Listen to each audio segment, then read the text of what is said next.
Olá pessoal, tudo bem com vocês? Aqui é mais uma vez o professor Albino Chirença Júnior e sejam muito bem-vindos ao meu canal e a esta videoaula. Esta é uma aula que também aborda um tema muito importante da geografia física.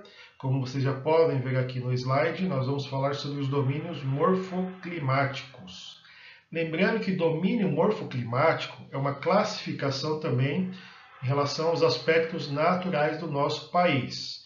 Os domínios morfoclimáticos, eles são resultado, digamos assim, de uma interação entre diferentes aspectos que compõem um espaço físico. Ou seja, o domínio morfoclimático também tem a ver com clima, com relevo, com bioma, vegetação, né? Como também com solo e hidrografia. Tá? Então, de certa forma, eles compõem, digamos assim, eles são resultado de uma interação de muitos aspectos que compõem uma realidade física. Tá?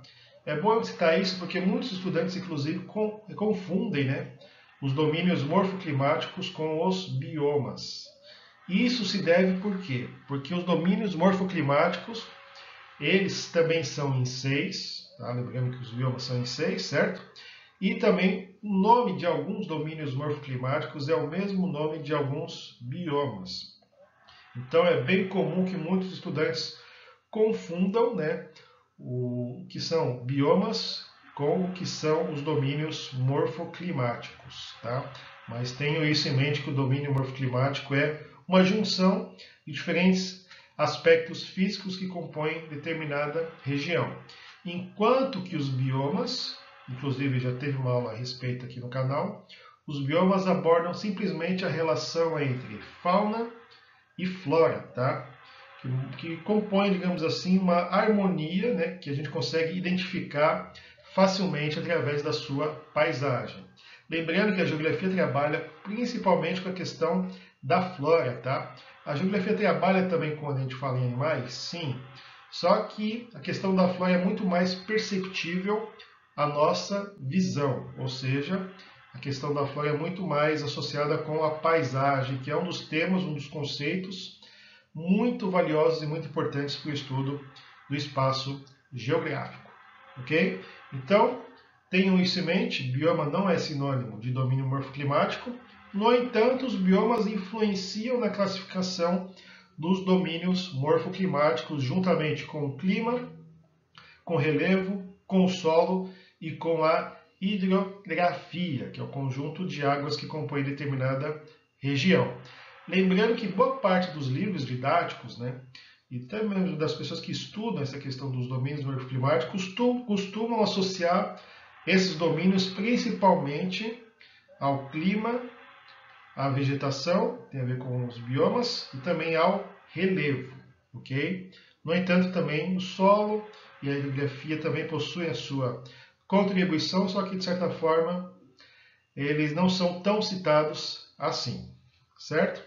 Bom, e como vocês já podem ver aqui na capa do slide, eu coloquei 6 imagens e cada imagem apresenta um domínio morfoclimático, tá? Aqui a gente consegue ver o domínio amazônico, certo? Que, como vocês já viram na aula sobre biomas, é marcado por uma paisagem bem verde, certo? E a questão é que o domínio morfoclimático da Amazônia também ele é marcado, obviamente, pelo clima equatorial, né? Que tem como principal característica muita chuva ao longo de todo o ano, como também de altas temperaturas e muita umidade. Tá? E como a gente viu na aula sobre relevo, essa região da Amazônia, principalmente próxima ao rio Amazonas, é marcado também por planícies, ou seja, é uma região de baixa altitude, certo? Já aqui, acima, nessa imagem acima, nós temos o bioma dos cerrados, tá? Que como a gente já viu no domínio morfoclimático do cerrado, tá? Como a gente viu na aula sobre biomas, né? É marcado por uma presença de arbustos espaçados, tá? E tem essa paisagem mais amarelada também, ok? E aqui já temos uma região também de altitudes mais elevadas, ou seja, estamos falando de planaltos, tá? Como também de um clima tropical, onde existe uma demarcação entre a estação seca tá? Que é o inverno, e a estação chuvosa, que é o verão, ok?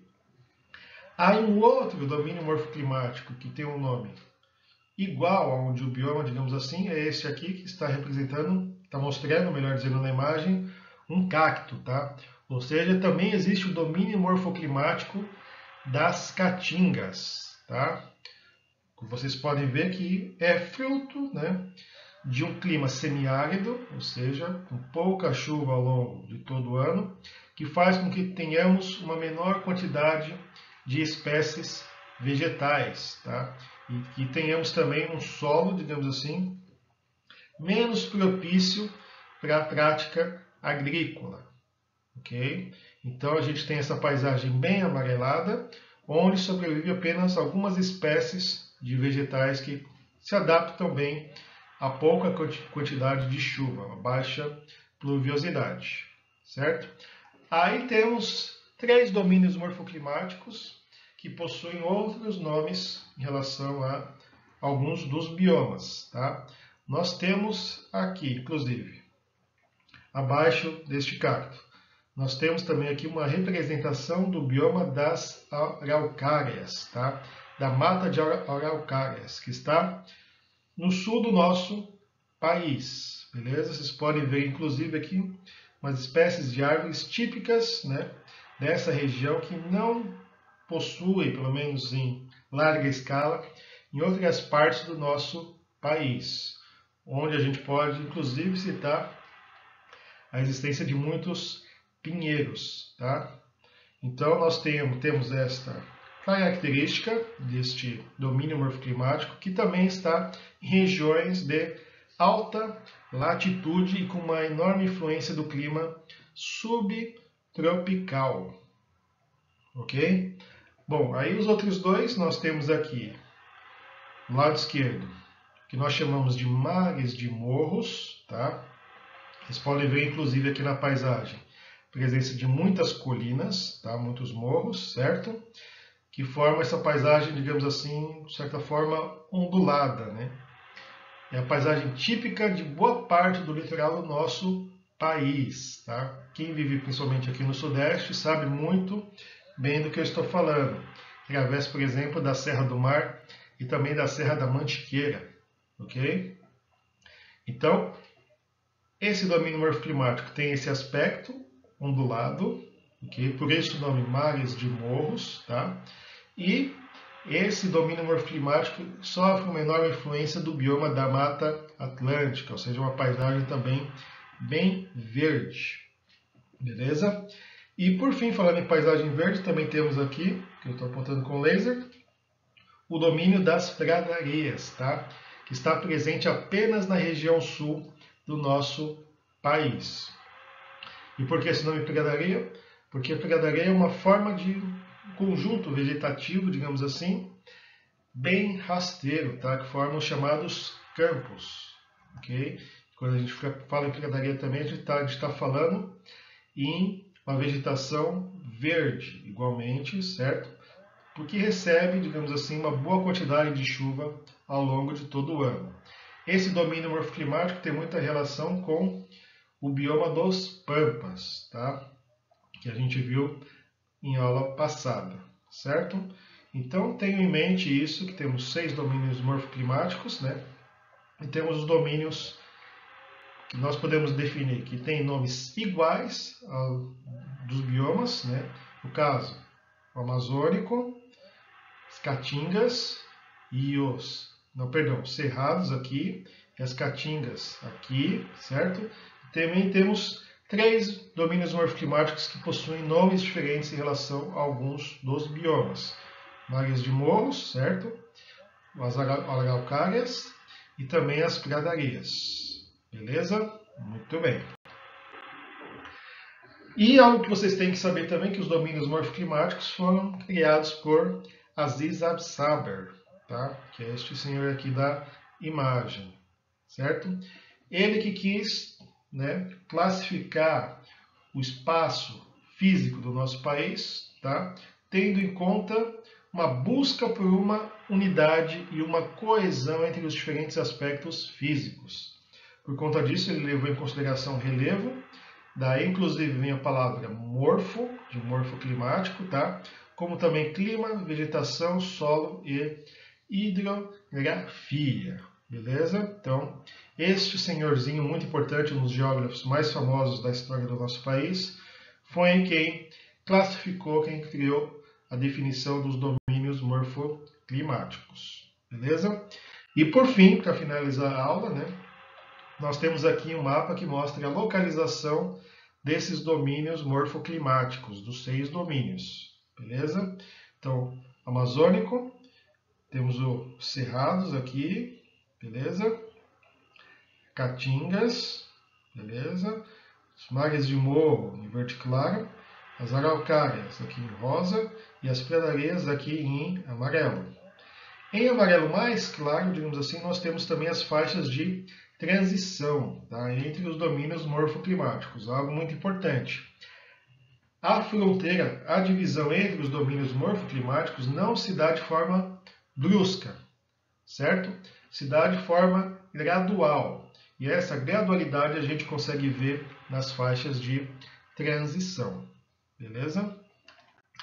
Então aqui, finalizando, nós temos o bioma amazônico, que está presente basicamente no norte do nosso país, na região norte, certo? Também algumas partes do nordeste e também do centro-oeste. Aí temos os cerrados, que tem como predomínio o centro-oeste do nosso país, Goiás, Mato Grosso, obviamente a região onde está Brasília, e também estado de Tocantins, também temos uma forte presença dos cerrados. Lembrando que Tocantins já estamos falando da região norte, mas o predomínio é na região centro-oeste. Aí as caatingas, né, que estão basicamente exclusivas à região nordeste, tá? Ou seja, a famosa região do sertão nordestino, ok? E temos os mares de morros, que é aquilo que eu falei para vocês, que está presente basicamente em toda a extensão do nosso litoral, ok? Que corresponde, digamos assim, também à região que sofre a influência do bioma da Mata Atlântica. Depois temos as araucárias, né, que estão marcadas aqui em rosa, tá, que estão presentes no estado do Paraná e também fortemente no estado de Santa Catarina, como também no Rio Grande do Sul. Tá? Basta pensar a região de Curitiba, como também as regiões da Serra Gaúcha e da Serra Catarinense, nós temos uma forte influência desse domínio morfoclimático. E por fim, o outro domínio morfoclimático importante é o domínio morfoclimático das pradarias, tá? Que está na região sul, especificamente no seu extremo, ou seja, estamos falando do sul do Rio Grande do Sul, tá? Que corresponde a boa parte também do bioma dos Pampas, beleza? Bom, é isso aí, espero que vocês tenham gostado desta aula, que vocês tenham compreendido o que são os domínios morfoclimáticos, quais são os seus principais aspectos e as suas respectivas localizações. Se gostou do vídeo, compartilhe, curte e bons estudos a todos. Tchau, tchau.